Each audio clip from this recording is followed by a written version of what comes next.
Hello, everyone. Welcome to Sunday. Happy Sunday. And it is a beautiful, happy Sunday in Mississauga, Ontario, Canada. Happy Easter to everyone who's celebrating Easter. I'm Vicki Matthew, certified life coach and founder of Happiness Republic and creator of this show, Sunday Happy Sunday. So welcome. Last episode was my very first episode, and we talked about prioritizing happiness and sacrificing happiness in your life. And today, I'm going to talk to you about chasing. Today's episode is called Stop Chasing, and it is for the winners. I'm talking to the winners today. So if you are a girl who is ultra competitive, this episode is for you. Right? If you love being the best at everything that you do, this episode is for you, right? This is for you if you believe, if you know that winning shows drive and determination, this episode is for you. So I'm going to be talking to you about how needing to be the best can really help motivate you to achieving your goals. But it can also be, needing to be the best can also be one of the reasons that you are not feeling as happy as you want to be. And I'm going to talk with you about what you can do about it. But before we get started, I'm doing this video on Be Live. And so if you like the topic, if you like what you're hearing so far, share. You can go ahead and share this video on social media. There's in the top right corner, there's like a little arrow, so you can share it. Share it in your group, share it on your personal page. And if you are a badass working woman who is ready to flip the script and start to design a brand new reality, I want to invite you to join my private Facebook group. It's called LYPS, L-Y-P-S, Live Your Purpose Sister. Get in on the conversation. I'd love for you to join. And finally, if you're just into all this happiness stuff, all this positivity and passion and purpose, like my fan page, Happiness Republic, or visit me at happinessrepub.com. So that's it for all the administration stuff, all the housekeeping. So let's get into it, shall we? I did a post in my group this week, in my Facebook group, and I asked the ladies on a day-to-day basis, going through life, at work, at home, in social settings, how often do you compare yourself to other people? And the options were never, never ever, or almost never, sometimes, and all the time. So no one responded that they never, ever compare themselves to other people. Most people said that they compare themselves to other people sometimes because it seems normal. And actually it is. It's totally normal to compare yourself to other people. We compare ourselves to one another based on a whole plethora of things, like how rich we are, how beautiful, famous, powerful, successful, smart, how we raise our kids, our jobs, our homes, the amount of stuff we have, how we look. And you know what? For many of us, that comparing ourselves on things is something that happens. It kind of starts from childhood, right? Or when we're really young, because we get a lot of input from our caregivers, our parents, our teachers, the babysitter, your peers. You get a lot of input that says that when you do well, you get praised, or when you do well, you get a reward. And so we sort of develop this feeling that in order to feel good, in order to get the praise, in order to get the reward, you have to be the best. And there's nothing really wrong with that in some ways, because being the best is awesome. Being the best feels really good, right? It feels amazing to be admired by other people. It feels amazing to get compliments from other people, right? When people are telling you like, oh, you're so awesome. How do you do that? Oh my gosh, you're always right. Like, who doesn't love to get a compliment? Getting compliments and being praised and knowing that you're on the top of your game, that makes you feel more self-confident. It boosts your self-esteem. It feels amazing. It makes you feel like you're making progress in your life, which makes you feel successful, right? And when you're the best, when you're the top at the top of your game, when you are the go-to whoa man, you can be the boss, right? Which means that you have more autonomy in your life and you feel like you have a lot more freedom. And so there's all these awesome things that come from being the best at everything that you do. And wanting to be the best at everything that you do can be a really great motivator to you achieving your goals. Sometimes, not all the time, right? It actually depends on the task. So positive psychologists did a study, and the study showed that it really depends on what the task is. If you're doing the kind of like if then kind of rudimentary cognitive task, like if my goal is to move these boxes, I've got to move this box from here to over there, and if I can move the most number of boxes from here to there, and I can move more boxes than everyone else, then I will be the best box mover and I will get a reward, right? So in that sense, trying to be the best in that kind of task actually makes sense, because you can gauge, you can look around and you can see, okay, well, if my goal is to move the most number of boxes from here to there, you can look around and you can see like how many boxes are other people moving. And if other people are moving their boxes faster than you, well, then you can do something, get some motivation and speed up because you want to be the best box mover. That makes sense.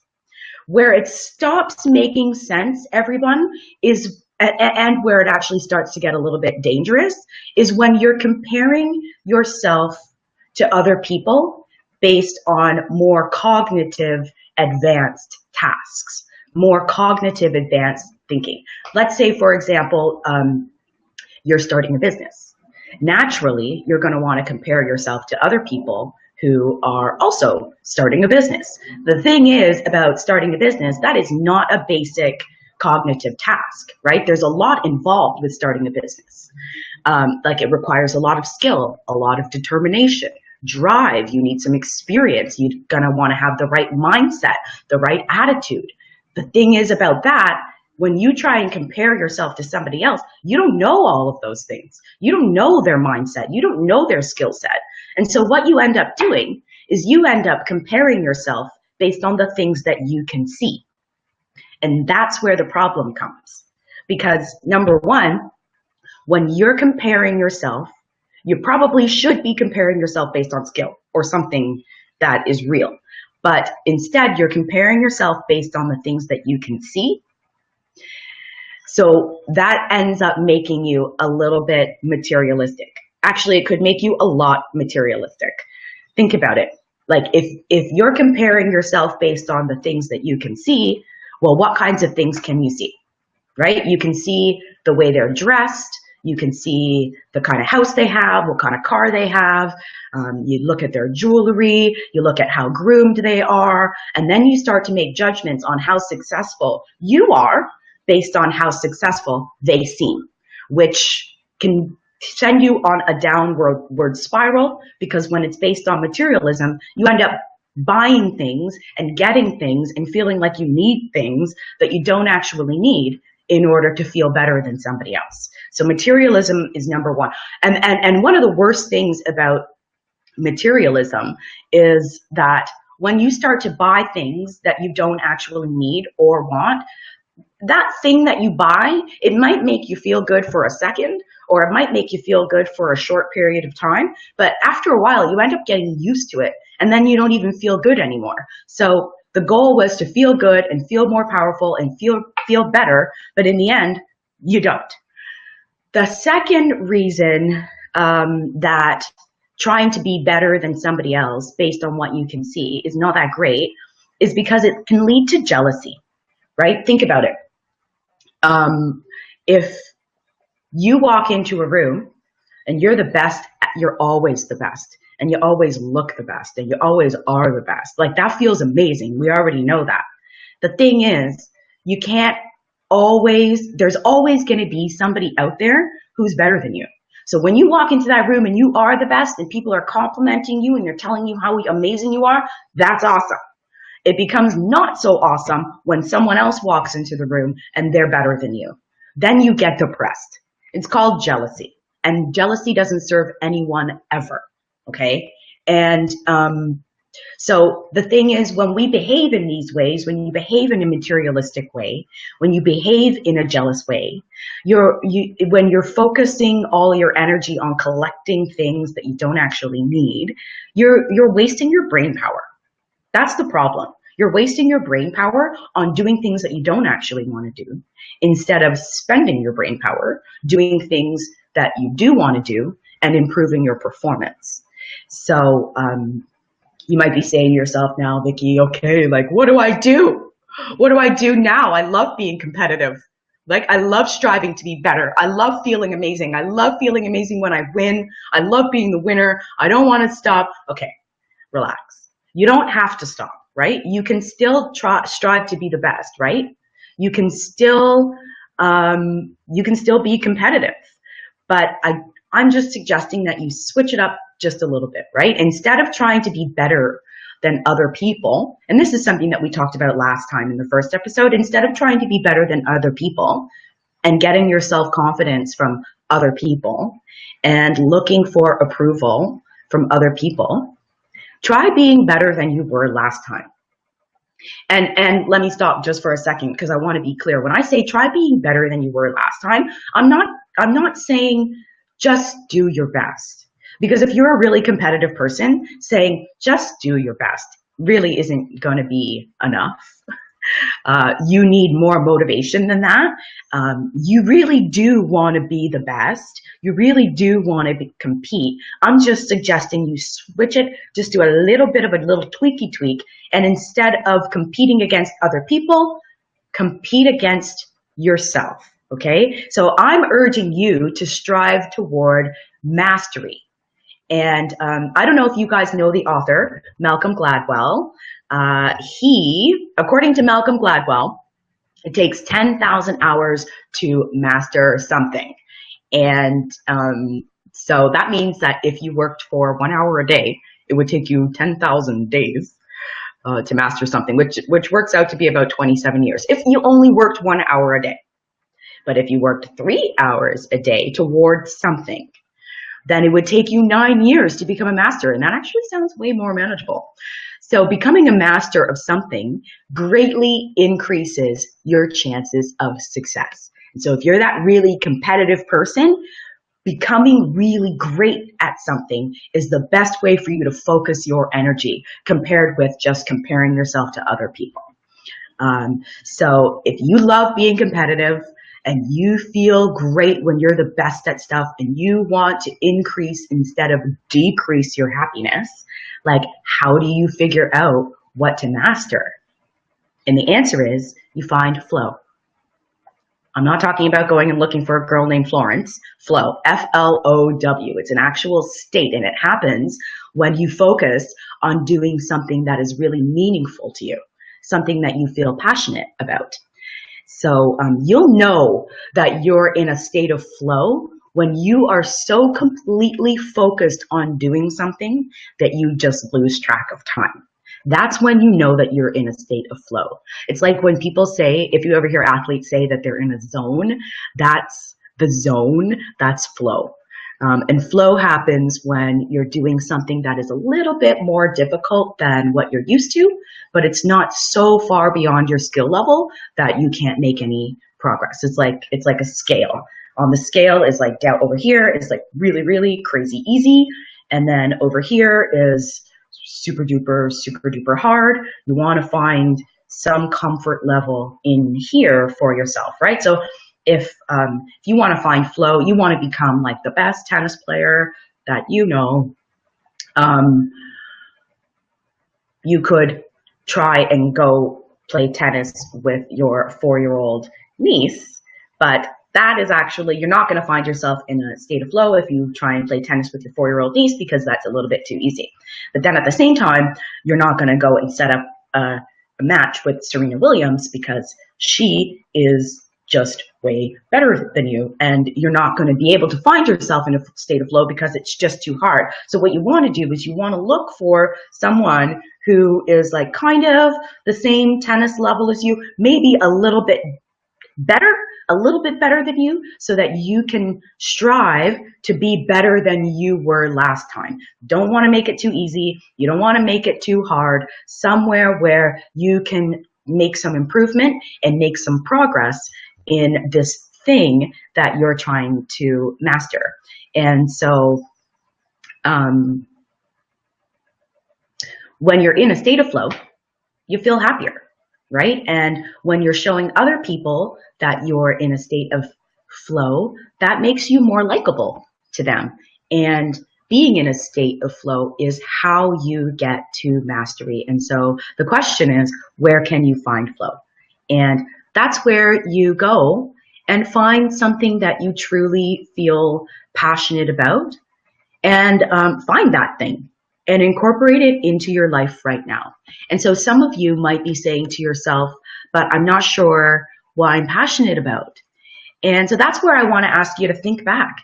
First of all, think back, relax, grab your cup of coffee, and really ask yourself some questions like, what makes you get out of bed early, right? What are some of the things that you are always talking about? What are you really good at that you love doing? And the crazy thing about this question is that when you were a little kid, you knew very well what you were passionate about, but damn, something happened as we got older. Life just sort of beat the passion right out of us, and we stopped doing the things that we love doing, probably sacrificing our happiness in favor of getting serious, right? In favor of being real and getting back to reality. But the reality is, all of those things that we've prioritized are not necessarily leaving us in a state of flow.